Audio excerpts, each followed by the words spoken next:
Immersive Sports Science. Content, not commentary. Sports science, not bro science. And in this video, we'll be talking about carbon-plated footed marathon shoes. That's a bit of a wordful and a bit of a mouthful, and that you should buy during this Black Friday. Now, these particular shoes that we're going to be talking about, the price tag is, woo! You put it this way, you're going to need some money in that bank account in order to afford these shoes. How much? I was going to think then. There has been much scientific breakthrough regarding carbon fibre plated marathon shoes in the last few years, especially with their record-breaking attempts, such as the 1:59 marathon in Vienna and the women's half marathon world record. Many of these scientific breakthroughs include super soft foam or super responsive foam and the use of carbon fibre plated or aluminium or plastic plates within the actual sole of the shoe itself. If you want to see my video regarding Nike's attempt at this and further detail around the shoes utilised in that attempt, click the card at the top right hand corner. Now, I understand for many, finding the correct running shoe for them is very much difficult, and there's so many potential running shoes on the market to choose from. It is also very easy to get lost in the looks and the jargon regarding these shoes, but truth be told, they're more or less a likeness in terms of the actual technologies they use. It's just that they may be trademarked that are probably the best on the market right now. In this particular video, I will detail 8 particular carbon fibre plated marathon shoes, and make sure you stay to the end to see my bonus shoes. Okay, so there's basically 2 types of trainers we're looking at when we're looking to do athletics, and especially competitive marathon running. That being shoes you train in and racers. These shoes we are going to be talking about fit firmly within the racer category. Now, the first shoe we're going to talk about is the best on the market. And you've probably never heard of it, but it's the Brooks Hyperion Elite 2. Now, you tell me the difference between the Brooks Hyperion Elite 1 and the Brooks Hyperion Elite 2. Oh no, I've said that so wrong. So, the only real difference to it is that one has a green sole and the old one has a white sole. Well, at least Brooks are keeping the sole in running. Now, the major problem with the Brooks Hyperion Elite is that it's too hard for many people. Now, if you like a nice firm shoe, nice firm sole, then that's fair dues. However, for the vast majority of people, when you're looking for a shoe designed for racing, and that's what it is, with a carbon fibre plate, the Brooks Hyperion was possibly not the correct shoe. The Brooks Hyperion 2 is very much lighter than its original counterpart, even though they look the same. What they've tried to do is making the shoe more comfortable, and as a result, possibly making it faster. Is it very high-tech compared to the other carbon-plated shoes? No, they're always in Nike's weight. But what it does do is takes what Nike has done and made it more available. With that price tag, I don't know how available it is. If money's not a problem, welcome to the video. But they made it better in their own way. The Hyperion Elite 2 is a great shoe for those who have a wide instep. It is also more durable than its predecessor. At £166, and I know that's incredibly still an eye-watering amount. I find it even with a reduced price that's still eye-watering. The Adizero Adidas Pro, mouthful of alliteration, is the best on the market. That's if you ignore Honka's plethora of different carbon-plated marathon shoes as serious contenders. Now, this shoe is the rival to the Nike. It helped to break records, and it's inspired by Nike for the fact that they needed to get better if they wanted to break the 2-hour marathon, which they failed to do and probably will still fail to do until very much in the future. Now, Adidas's carbon plate technology is different for the fact that it only has half the carbon fibre plate.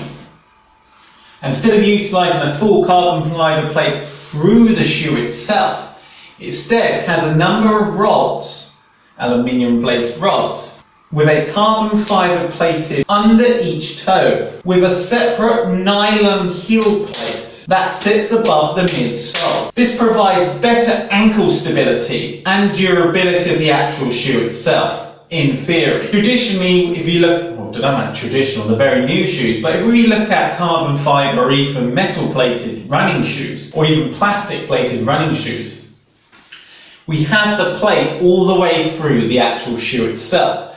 And often we can kind of see that where they've glued round this first stack onto the bottom stack height of the sole. What the aim is, it gives you a singular direction of force pulling you forward. This is different. You're substituting that forward propulsion, that forward motion, for greater stability and greater versatility around the foot itself. In other words, to make your running more dynamic. If you need to turn, this shoe, in theory, is better at turning. You're less likely to roll your ankle. So you're substituting forward line speed for versatility, possibly. Now these rods offer more stability underfoot when you're not moving in a singular plane of motion. Now we're going to talk about the OGs of carbon fibre plated shoes. OGs. We're going to talk about the originals, the OGs in carbon fibre plated shoes. Nike shoes, which helped us start this whole ball rolling on. Is it legal? Is it not legal? And these shoes in particular are the Nike Vaporfly and the Nike Alphafly Next Percent. Nike being the top brand in these particular types of trainers, and being the originals, you know what you are getting, and therefore you're paying a premium for it. Now, Nike is there if you want the tried and tested. If you want something a bit experimental, someone who's trying to do something different regarding marathon running, regarding road running, then I recommend the different types of shoes ASICS are making. The Meta Ride and the Glide Ride. Oh, I love saying that, Glide Ride.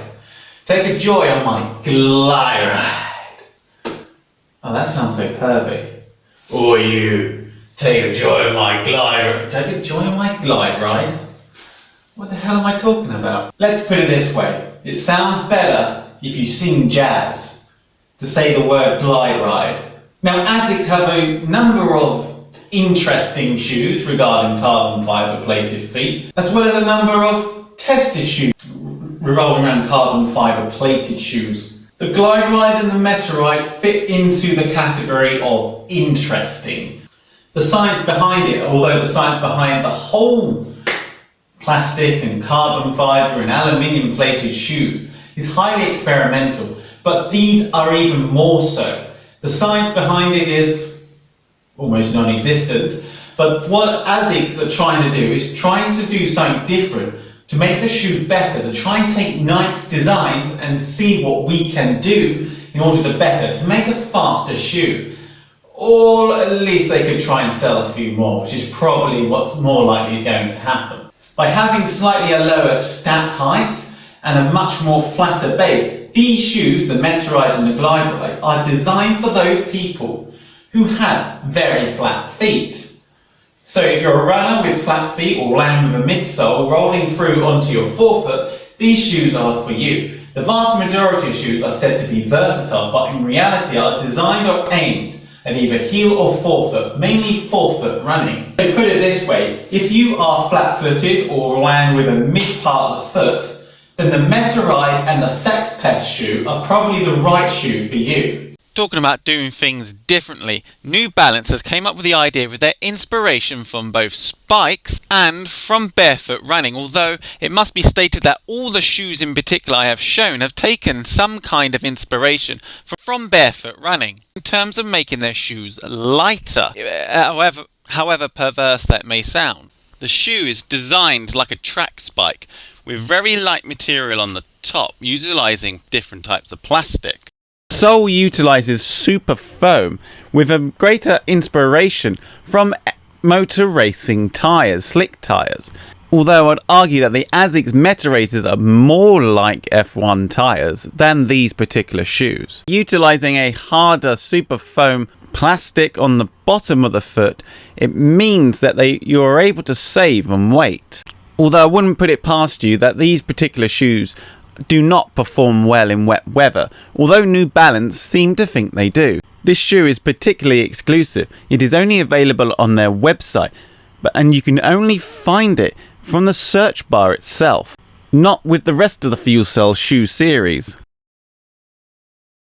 Of course, honourable mentions must go out to the trail shoe called the Cloud Boom. Sounds like it should be headphones, but they're not. ASICS Meta Racers, which are shoes designed for short distances, running around 5-10k on the roads or predominantly on track. Yet again, if you are on an athletics track, why would I be wearing these shoes and not spikes? And as mentioned prior, the Honka 1 and the Honka Carbon series. As mentioned prior, all these shoes will be listed down below with a link for you to buy them.